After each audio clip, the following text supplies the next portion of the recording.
Hello student, good morning. आज हम हमारी जो पाठ्य पुस्तक नागरिक शास्त्र उससे अध्याय 1 सत्ता की साझेदारी से क्वेश्चन रिवाइज करेंगे। सबसे पहले पाठ्य पुस्तक के प्रश्न हैं, जो अभ्यास के प्रश्न उत्तर हैं उनका रिवाइज करेंगे, जो आप सभी स्टूडेंट्स को लर्न करने हैं। तो पहला जो क्वेश्चन है, आधुनिक लोकतांत्रिक व्यवस्थाओं में सत्ता की साझेदारी के अलग अलग तरीके क्या हैं, इनमें से प्रत्येक का एक उदाहरण भी दें। सेकंड जो क्वेश्चन है, इसके ऑप्शन में ये भी पूछा जा सकता है, इस प्रकार से भी क्वेश्चन पूछा जा सकता है। इम्पोर्टेंट क्वेश्चन है और इस लेसन से ये फर्स्ट जो क्वेश्चन है ये सबसे इम्पोर्टेंट क्वेश्चन है। तकरीबन ये क्वेश्चन है 2015, 2009, 13, 2014, फिर 17 और 18 कई बार ये क्वेश्चन पूछा गया है, तो बहुत ही इम्पोर्टेंट क्वेश्चन है। तो इसके अंदर क्या लिखेंगे हम, आधुनिक लोकतांत्रिक व्यवस्थाओं में सत्ता की साझेदारी के अलग अलग तरीके हैं, उनमें से कुछ तरीके इस प्रकार से हैं। क्या लिखेंगे, आधुनिक लोकतांत्रिक व्यवस्थाओं में सत्ता की साझेदारी के अलग अलग तरीके हैं, उनमें से कुछ तरीके इस प्रकार से हैं। तो नंबर 1 बहुत इम्पोर्टेंट पार्ट है ये, सरकार के अलग अलग अंगों में सत्ता का बंटवारा होता है तथा ये अंग विधायिका, कार्यपालिका तथा न्यायपालिका है। हम यहाँ तक भी कर सकते हैं, लेकिन इम्पोर्टेंट बातें इसके अंदर दी गई हैं। तो यानी इसके अंदर कार्यता विधायिका का क्या कार्य है, कार्यपालिका का क्या कार्य है, न्यायपालिका का क्या कार्य है, तो ये भी इसके अंदर हम लिख देंगे। विधायिका सरकार का वह अंग है जो देश के लिए कानून बनाती है। कार्यपालिका वह अंग है जो विधायिका के फैसलों को लागू करती है, या ये कह सकते हैं कि विधायिका द्वारा बनाए गए कानूनों को लागू करने का कार्य करती है। न्यायपालिका सरकार का वह अंग है जो उन कानूनों का प्रयोग करती है। इसका अर्थ है कि न्यायपालिका उन कानूनों को तोड़ने वालों पर प्रयोग करती है जिन्हें कार्यपालिका द्वारा लागू किया गया है। अब एग्जाम्पल 2 है, उदाहरण है, हमारे देश में सत्ता को सरकार अधिकारी तंत्र है। ये फर्स्ट का एग्जाम्पल दे रखा है कि हमारे देश में सत्ता को सरकार, अधिकारी तंत्र तथा न्यायालयों में संविधान द्वारा विभाजित किया गया है, यानी उनके कार्य अलग अलग से रूप से निर्धारित किए गए हैं। अब सेकंड एग्जाम्पल आता है आपका, सत्ता को सरकार के अलग अलग सत्रों में विभाजित किया गया है। यानी यदि हम अपने देश की बात करें, हमारे देश में संघीय शासन व्यवस्था को अपनाया गया है। शक्तियाँ 2 सत्रों पर कार्य करती है। वैसे 3 सत्र है हमारे देश में, केंद्रीय सत्र, राज्य सत्र और स्थानीय सत्र। तो यहाँ पर सिर्फ 2 का वर्णन है, केंद्रीय और राज्य सत्र। केंद्रीय सत्र पर केंद्र सरकार, जिसमें राष्ट्रपति, प्रधानमंत्री, उसका मंत्रिमंडल कार्य करता है। राज्य सत्र पर राज्यपाल, मुख्यमंत्री व उसका मंत्रिमंडल कार्य करता है। ये लिख सकते हैं, अन्यथा ये मार्क किया है, यहाँ तक आप लिख लोगे, ये याद करोगे। इसका उदाहरण क्या है, हमारे देश में भी संविधान ने शक्तियों का केंद्र तथा राज्यों में विभाजित किया हुआ है। अब एग्जाम्पल 3 आता है आपका, सत्ता की साझेदारी के तीसरे प्रकार में सत्ता को देश के अलग अलग सामाजिक समूहों में विभाजित किया जाता है, जैसे कि भाषाई समूह और धार्मिक समूह। कई बार देखा जाता है कि हम देखते हैं किसी क्षेत्र में किसी भाषा विशेष के लोग बहुसंख्यक हैं, तो उसी भाषा के लोगों को ही वोट क्या दिया जाती है, टिकट दी जाती है, ताकि वो चुनाव लड़े और अपने भाषा वाले लोगों को अपने पक्ष में करने का प्रयास करें। तो सभी पार्टियां इसी प्रकार से प्रयास करती हैं। तो धर्म के आधार पर भी ऐसा ही होता है। यदि हिंदू धर्म के लोग ज़्यादा हैं तो हिंदू कैंडिडेट को टिकट दी जाती है। यदि मुस्लिम समाज से कोई व्यक्ति है, बहुसंख्यक है, तो मुस्लिम समाज से किसी व्यक्ति को टिकट दे दी जाती है, ताकि वो अपने धर्म के लोगों को अपनी तरफ आकर्षित करे और चुनाव में जीत हासिल कर सके। तो ये इस प्रकार से भी टिकटें दी जाती हैं। सत्ता की साझेदारी के इस तरीके को कई देशों में प्रयोग किया जाता है।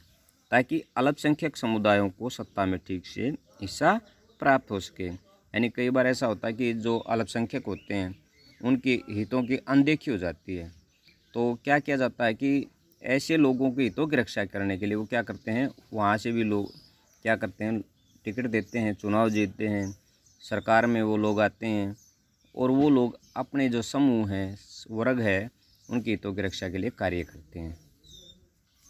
बेल्जियम में सामुदायिक सरकार की स्थापना की गई है ताकि सभी बहुसंख्यक तथा अल्पसंख्यक समुदायों को सत्ता में समान भागीदारी दी जा सके। यहाँ तक लिख सकते हैं। वो एग्जाम्पल भी, उदाहरण भी यहीं से उठ के आता है। क्या आता है? बेल्जियम की सामुदायिक सरकार सत्ता की साझेदारी का एक उदाहरण है। कई बार आपसे क्वेश्चन भी पूछा जाता है कि बेल्जियम में किस प्रकार की सरकार का गठन किया जाता है, तो हम यहाँ पर लिखेंगे कि बेल्जियम में सामुदायिक सरकार का गठन किया जाता है, यानी उसमें समुदाय का विशेष प्रभुत्व होता है। अब उदाहरण आता है 4 है। सत्ता की चौथी तथा अंतिम सरकार प्रकार की साझेदारी में सत्ता को अलग अलग राजनीतिक दलों तथा दबाव समूह में विभाजित किया जाता है।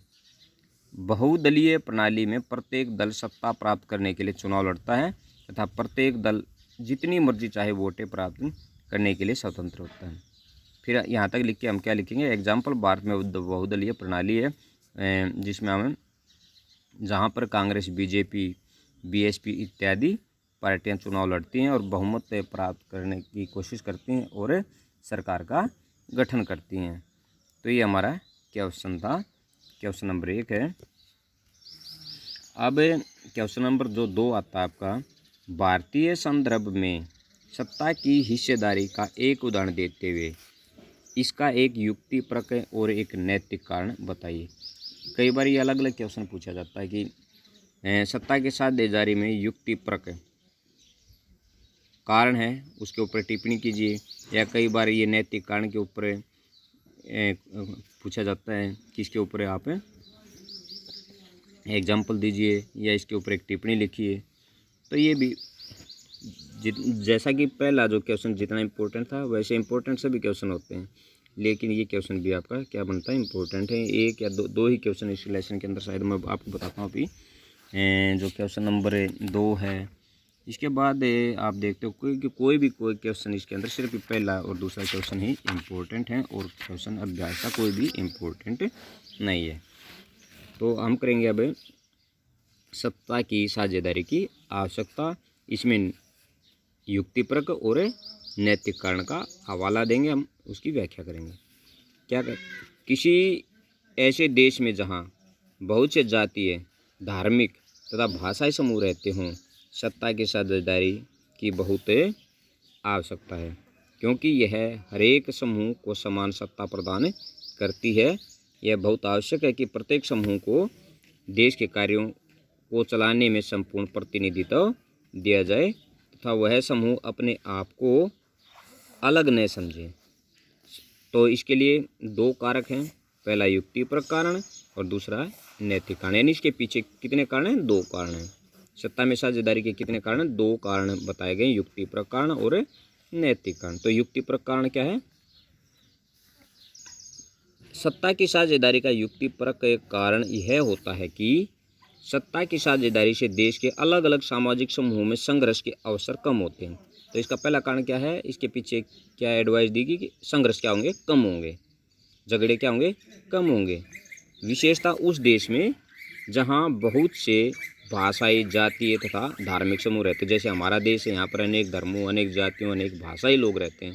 तो इस प्रकार के देश के लिए बहुत ही फायदेमंद होते हैं, क्योंकि सामाजिक संघर्ष का परिणाम राजनीतिक अस्थिरता तथा हिंसा का रूप में सामने आता है। इसलिए सत्ता की साझेदारी कई प्रकार से राजनीतिक व्यवस्था की स्थिरता बनाने में सहायता करती है। अगर देश का कोई बहुसंख्यक समूह, वैसे हम यहाँ तक इसको लिख सकते हैं, यहाँ तक हम इसको कंप्लीट कर देंगे, आगे लिखने की इसको आवश्यकता नहीं है। इम्पोर्टेंट बातें जो हैं हमारी यहाँ तक आती हैं, सहायता करती हैं। तो यदि इसके आगे लिखो तो बिल्कुल इसका अपोजिट में हम देख सकते हैं। अब आता है नैतिक कारण। नैतिक कारण सत्ता की साझेदारी का दूसरा कारण नैतिक है तथा सत्ता की साझेदारी का यह कारण आधुनिक लोकतंत्रों के लिए काफ़ी लाभदायक है। लोकतंत्र में सत्ता को उनमें बांटा जाता है जो उस सत्ता का प्रयोग करते हैं अथवा जिनके हाथ में सत्ता होती है। जिन लोगों पर सत्ता का प्रयोग किया जा रहा हो, लोकतंत्र में जनता का निर्णय ही अंतिम निर्णय होता है, क्योंकि सत्ता को लेने तथा देने में उनका उत्तरदायित्व सबसे अधिक होता है। नैतिक कारण का मुख्य नियम यह कहता है कि साझी सरकार में कई दल मिलकर सरकार बनाते हैं, सत्ता का विकेंद्रीकरण होता है, अल्पसंख्यक समूहों के अधिकारों की रक्षा होती है तथा निर्णय लेने की प्रक्रिया में भी सभी की सुनी जाती है। तो ये यहाँ तक लिख के हमें इस क्वेश्चन को क्या कर देंगे, क्लोज कर देंगे यहाँ तक। इसके बाद इसको लिखने की आवश्यकता नहीं है। तो हमारा ये क्वेश्चन कंप्लीट होता है और अभ्यास के जो क्वेश्चन इंपॉर्टेंट थे वो भी हमारे यहाँ पर कंप्लीट होते हैं। धन्यवाद। आपका दिन मंगलमय हो।